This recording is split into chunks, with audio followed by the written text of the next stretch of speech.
Welcome into another episode of Locked On Phillies. In today's episode, we're evaluating Phillies second baseman Bryson Stott. Yes, we're going to jump into Stotty's 2023 season, a breakout year in a lot of ways for the kid. And we'll talk about also how high his ceiling possibly is, and an interesting question considering his position. I'll break down exactly what we're getting into with Bryson Stott coming up on today's episode of Locked On Phillies. You are Locked On Phillies, your daily Philadelphia Phillies podcast. Part of the Locked On Podcast Network, your team every day.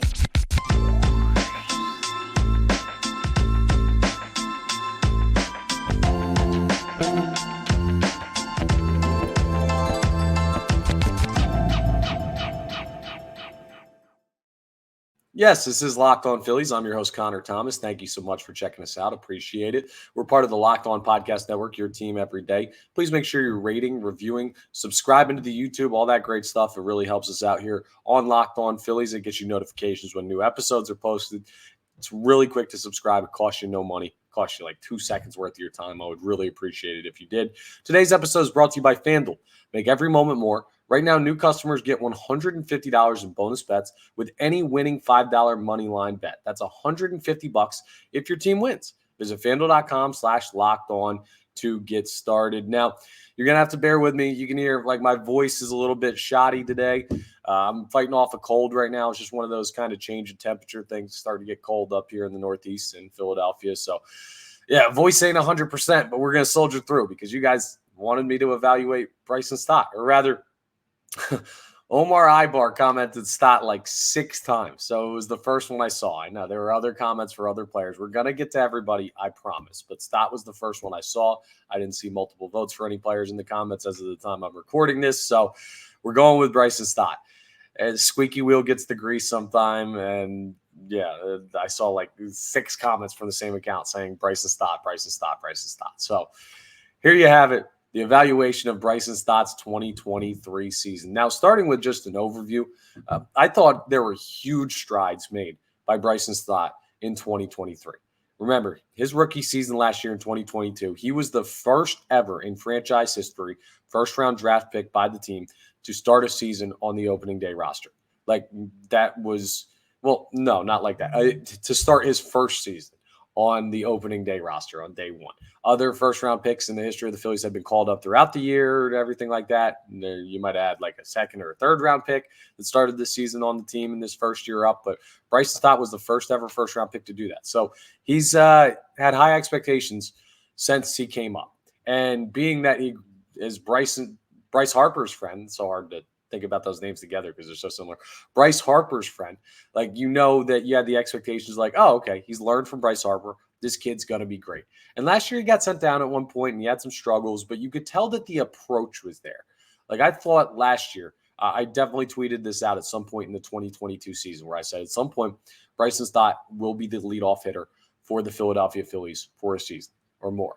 And now that was not guessing that Trey Turner would become a member of the team. And now Kyle Schwarber seems entrenched in that spot. But I do still think like Bryson Stott could absolutely be a leadoff hitter for this team one day.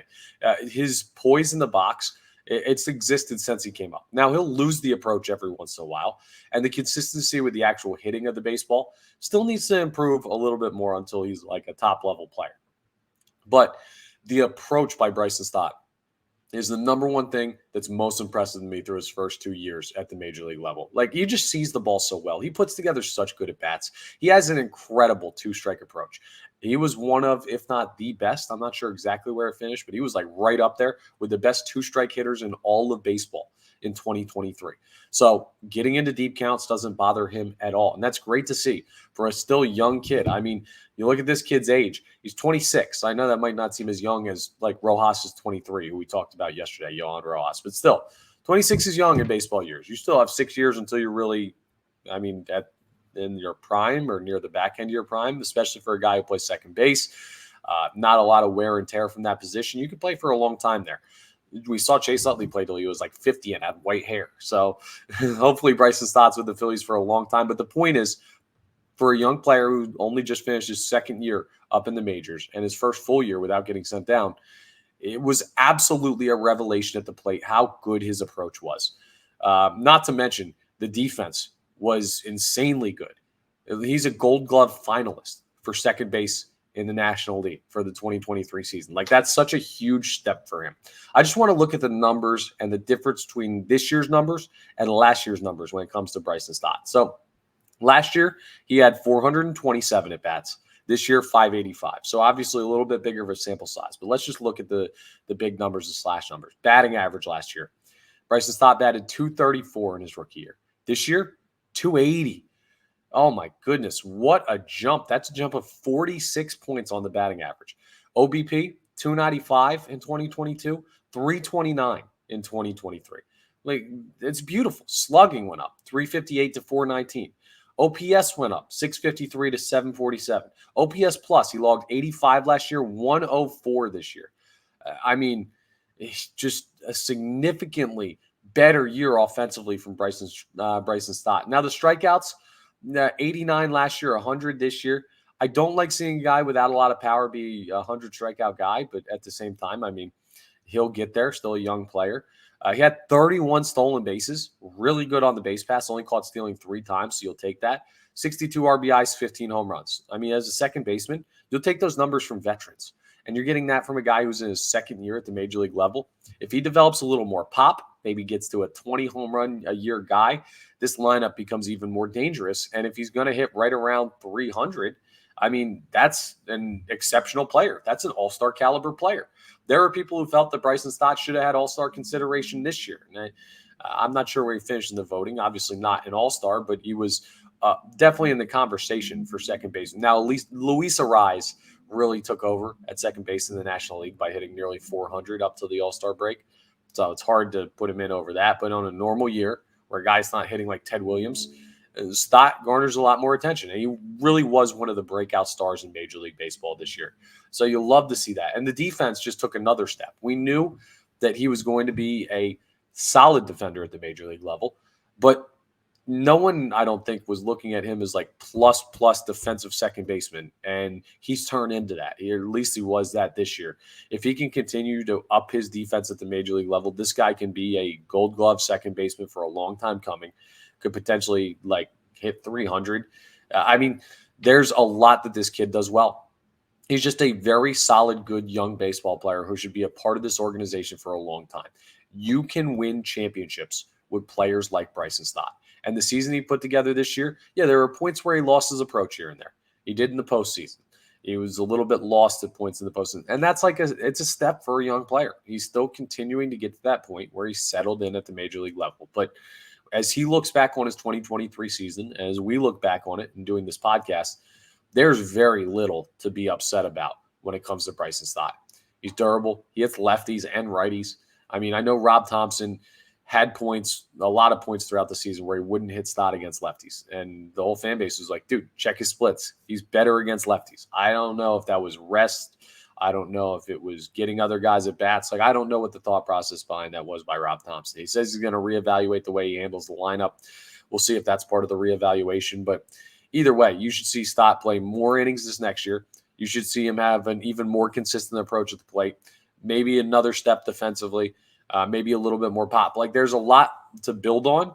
And that's because he had such a strong 2023 season. So I find it very hard to find fault with anything Bryson Stott did in the 2023 regular season and the playoffs. I mean, that's something that's built for veteran players. When your top players don't produce, it's tough to win. So you don't expect guys like Bryson Stott to go in and set the playoffs on fire. I get it. You want him to produce in big spots. I believe he will one day. He's not there yet, but I mean, the numbers speak for themselves as far as what this kid is right now as a professional baseball second baseman.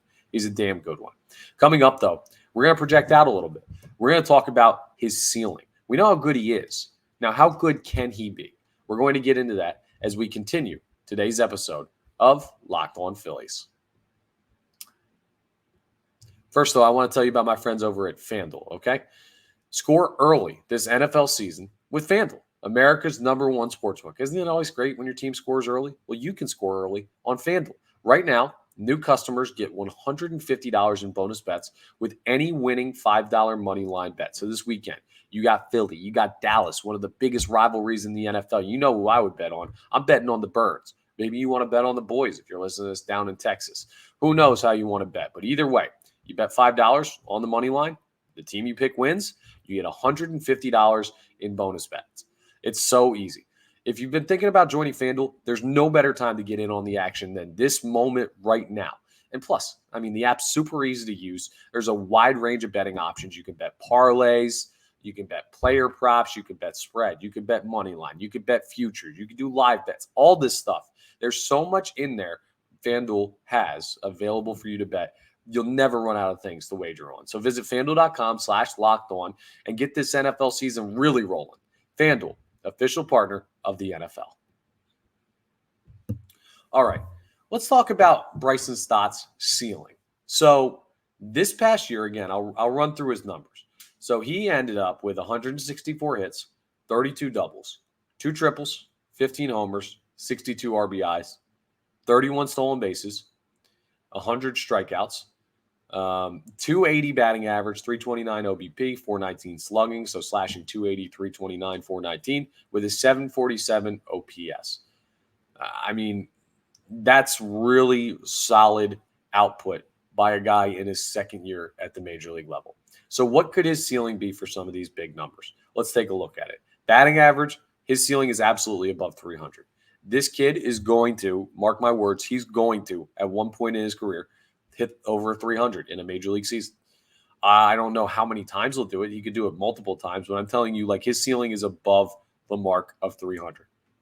For the modern baseball player, that's a rarity. That's a huge thing. As far as his number of steals, he's probably right around where his peak is. He might get a little bit more comfortable, but he could be a 35, 40 steals a year guy if he has a great year. So you got a guy that's going to bat over 300, potentially have 40 steals. Let's look at the power numbers now. RBIs, depending on the strength of the lineup makes it tough RBIs wise for Stott because he's lower down than he probably would be on other teams. He could be a 2 or a 3 hole hitter on a team like, I don't know, the Pittsburgh Pirates, the Kansas City Royals, the Oakland Athletics, teams like that. Teams that weren't close to making the playoffs this year. Oh, the New York Mets. Let's go with them. Just had to throw a dig in at the Mets. But no, you get what I'm saying. On a team with a less stacked lineup, he would get more RBI opportunities. He just doesn't with this team right now. Maybe he maxes out around 70 to 75 RBIs. Take that from a second baseman who hits 300. And home runs, hit 15 this year. And I don't think he really had that big of a display of power. Last year in 427 at-bats, he had 10. I think he could easily be a 20 home run guy. So you're looking at a guy in Bryson Stott. We're talking about ceiling. 20 home runs, 300 average, 40 steals, 75 RBIs, Gold Glove defense, best second baseman in the National League, maybe best second baseman in baseball as far as defensively. He's that good defensively already, and he has the makings to be even better once he gets the feel for the position fully at the major league level. He'll continue to improve. This is not the peak of Bryson Stott. We did not just watch Bryson Stott's best season ever. He's going to continue to improve. And we know that Bryce Harper being here and being the mentor to him, he's going to continue to work because Bryce Harper will not allow anything different to happen with Bryson Stott. He's not going to allow him to get lazy, to rest on laurels. No, that ain't in Bryce Harper's vocabulary, and it's not in Bryson Stott's either. They're not going to do that. So what is Bryson Stott's ceiling? Legitimately, he will be in the conversation as one of the top second basemen in baseball for a while. That's really huge to have because you look around the team and you're like, okay, we got Harper. He's always going to be one of the greats at whatever position he's playing. Realmuto, there's a reason BCIB is still tied to his name, standing for best catcher in baseball. Trey Turner was an all-MLB shortstop last season. Alec Boehm, probably never going to be in that top conversation for third baseman. We'll get into his evaluation at some point over the offseason, but a good player. You look at the outfield, Yohan Rojas, if he plays, could be the best defensive center fielder in baseball. Kyle Schwarber as DH is one of the best power hitters in baseball, if not the most consistently best power hitter in baseball. He's definitely in that conversation. This team is really, really good, guys. And you've got a strong pitching staff that could get stronger if they handle the Aaron Nola situation or free agency this year. It's big to have. My point in bringing all that up as we have Bryson Stott as the focus of today's episode is how important is it if guys who are supposed to be your role players turn into superstars. That's what takes the team from being good to being great. A lot of teams can go out and sign superstars. Now, not everyone does, but a lot of teams go out and commit money to one or two big players. But what those teams don't then have is another player develops into a superstar, or two more superstars sign there because they like one of the superstars, or you win and it attracts more. Like, that doesn't happen. The Phillies have all of those things. They have a charismatic superstar in Bryce Harper. They signed him. It's made other players want to come here. They made a trade for JT Realmuto to add to that. And then they develop guys like Bohm and Stott to get you to a position where you round out this lineup very, very well. So Stott's a huge part of, like, Stott isn't what makes this team good. He's what can make this team great by how much you can play above the level that guys like Turner, Harper, Realmuto, Schwarber, Castellanos are going to put you at. So I think Bryson Stott has an incredibly high ceiling.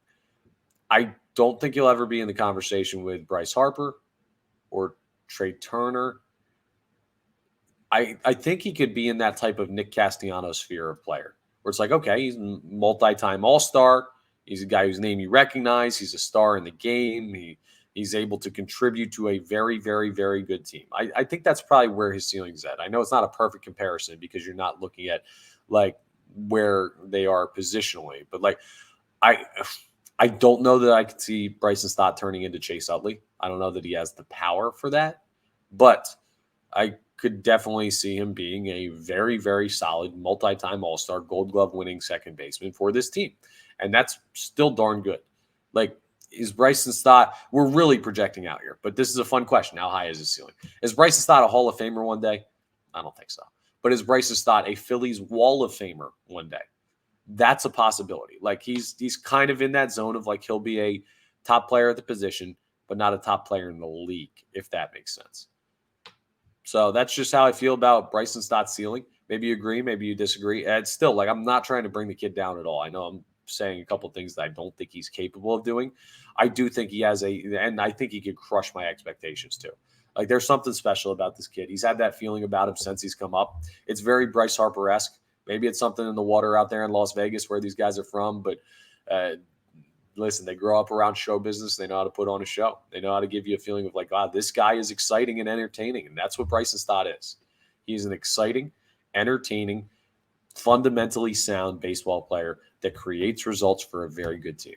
And that raises his ceiling as high as a lot of players in baseball right now. So, yeah, it goes without saying, but I'm very high on Bryson Stott going into the 2024 season.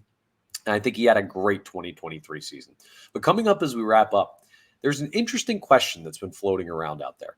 And I want to kind of break this down because it's a fun little evaluation of where the Phillies are at and if they're trying still to shake the things up with the team or if they're more kind of set with where they're at and, okay, we'll just run it back. So we'll discuss this coming up about a potential position switch for Bryson Stott as we wrap up today's episode of Locked On Phillies.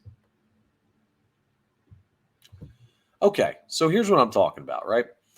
This was something that was brought up in the end-of-year media availability. I believe someone asked the question of either Rob Thompson or Dave Dombrowski and brought up the idea of Bryson Stott and Trey Turner switching positions. Now, Bryson Stott is a guy who is a Gold Glove caliber second baseman this year. He's one of the finalists.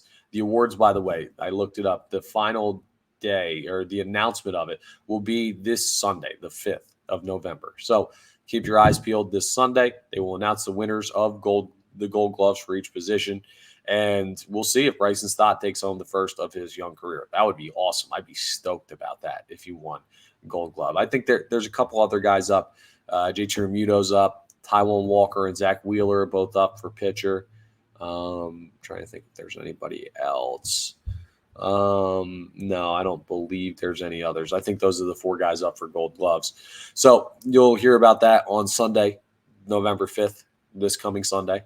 So keep an eye peeled, and maybe that'll raise Bryson Stott's ceiling even more. But the point is, he was outstanding defensively this year. Trey Turner, on the other hand, was not outstanding defensively this year. He had one of the highest error counts of anybody in baseball. Now, something we have to remember, I bring this up all the time when people are like, Trey Turner's errors, this, that, and the other. Did he make a lot of errors? Yes. Is shortstop a position that lends to a lot of errors? Absolutely. The ball gets hit there a lot. The majority of hitters are right-handed. The majority of their ground balls go to either third base or shortstop. The shortstop has to make plays on steal attempts, double plays, plays up the middle, everything. They have to range normally the most of any player on the infield. Like, there's a lot that the shortstop has to do. It's why it's one of the most important defensive positions. So it lends to tougher plays. So you got to take all of that into account. Now, I'm not trying to defend Trey Turner's defense. I'm not. I don't think he was good defensively this year. I'm just saying, like, we have to evaluate this correctly if we're going to criticize the player. And you have to acknowledge that shortstop is one of the tougher positions to play on the baseball diamond. But that being said, you have a guy at shortstop, middle infield, who did not play well defensively this past year. You have a guy in Bryson Stott who played really well defensively, probably better than they thought he was going to play, and is a Gold Glove candidate at second base, a less important defensive position, shorter throw, less opportunities to field the ball normally. Do you consider moving Bryson Stott to shortstop and Trey Turner to second base?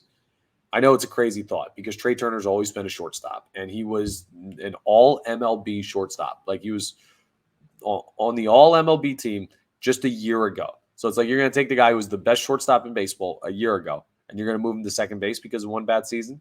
Like, I don't know how that would sit with him. I think there's a conversation to be had there, not with the players, but internally between Rob Thompson and Dave Dombrowski and his staff and everything like that about, do we consider making a change? I don't think it's going to happen, simply because Trey Turner has such a track record at the position, and Bryson Stott has only just finished his second year at the major league level. And it's that old question of, like, do you move somebody to fill a hole and create another one where that player was, or do you keep a player who's playing well just entrenched in their position and comfortable with what they're doing and allow them to continue to progress, and you let the other player figure it out? Like, I'm voting on that final option that I just laid out there. I think Bryson Stott's going to be at second base and Trey Turner's going to be at shortstop in 2024. But it's an interesting conversation. It's something to keep an ear out for over the offseason. If you hear any rumblings about that, I'll let you know if I see anything about potential position flip-flops there for Trey Turner and Bryson Stott. Personally, I wouldn't do it, but I understand the argument of some people who feel that they would. It's a fair question considering how much better Bryson Stott looked defensively this year. But again, different positions and different feels for everything. Bryson Stott has played shortstop at points.